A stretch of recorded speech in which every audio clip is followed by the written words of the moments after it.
Bien, mejor. Sí.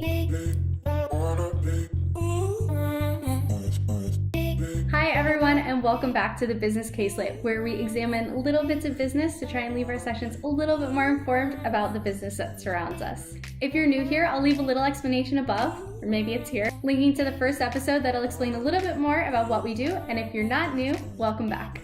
Today we're going to explore a topic that's really near and dear to my heart and my sweet tooth. That's right, we're talking about Nutella. We're all into Nutella, right? That lovely decadent hazelnut spread. Who isn't? Well, recently I was gazing into my Nutella jar, mostly with feelings of nostalgia for how empty it was becoming, when I noticed the word Ferrero right below the little N. Now, perhaps you already knew there was a connection between Nutella and Ferrero Rocher, but me and my little Nutella-filled heart didn't. I had always suspected there might be some connection between the two, but I just wasn't sure. Given my excitement about this potential discovery, I took to the internet, determined to find out anything and everything I could about the two. If I was going to continue to indulge on both Nutella and Ferrero, I would never be able to look at them again without wondering. I took a look at three main categories that I'll share with you. First, foundation stories and brand overlap. Second, marketing and competition. And of course, third, financial performance as a means to gauge success. Without further ado, let's dive into this sweet business topic. Number one, foundation story and brand overlap. Let me ask you a question. What do you think came first, the Nutella or the Ferrero? To answer this, let's understand both brands and their product histories. First, Ferrero Rocher.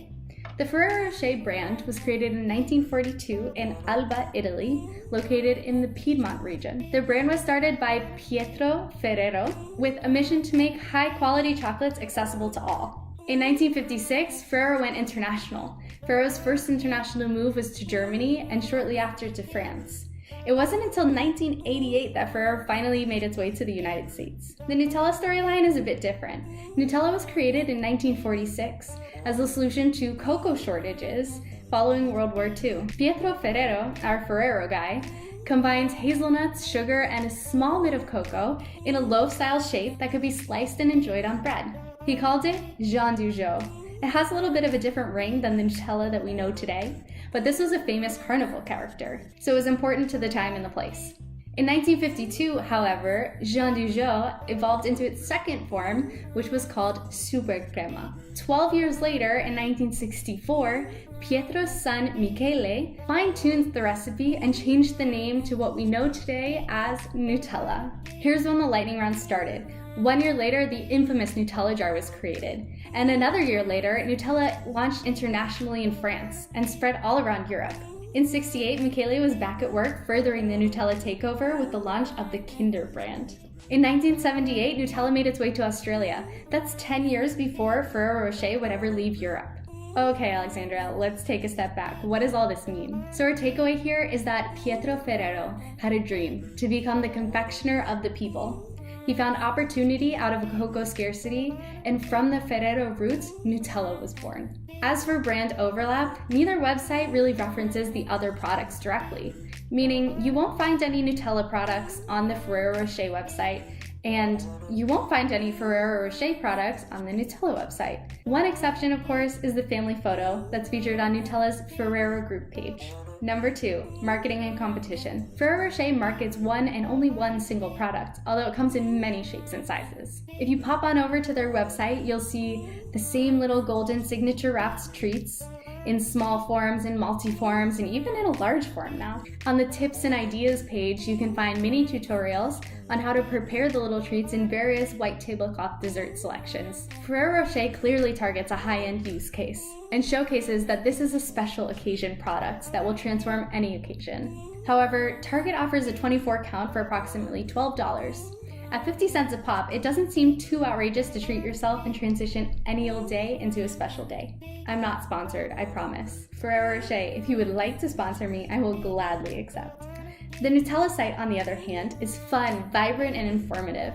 They provide their history, nutritional info, and even some fun facts. Like, if you line up all Nutella bottles produced in 1 year, you could circle the Earth 1.8 times. Or that the annual amount of Nutella produced weighs as much as the Empire State Building. They also include tons of recipes and means for cultural exploration, like a recollection of how breakfast with Nutella is enjoyed in Greece. So why the entirely different marketing campaigns? While it's very clear that Ferrero Rocher and Nutella are addressing two entirely different market segments.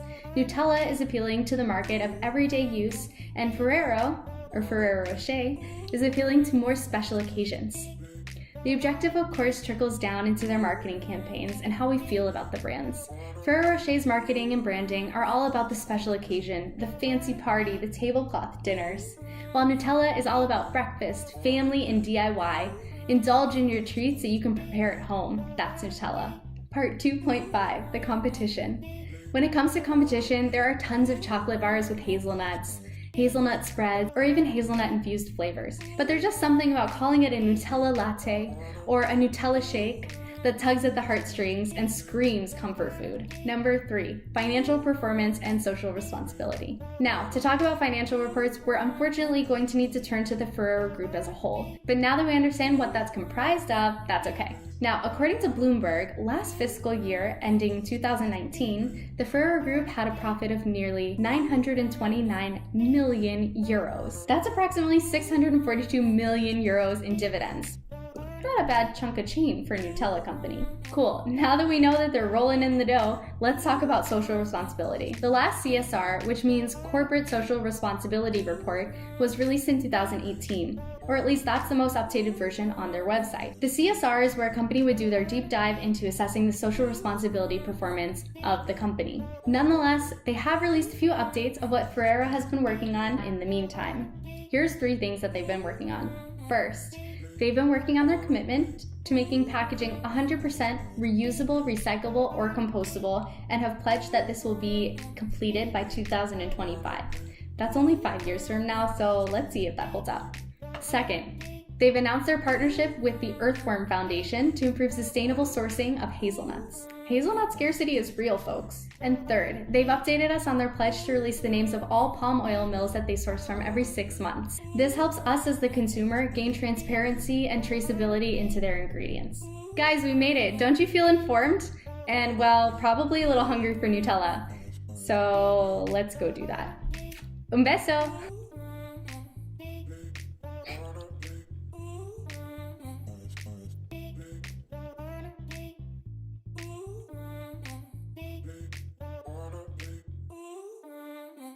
Thank you.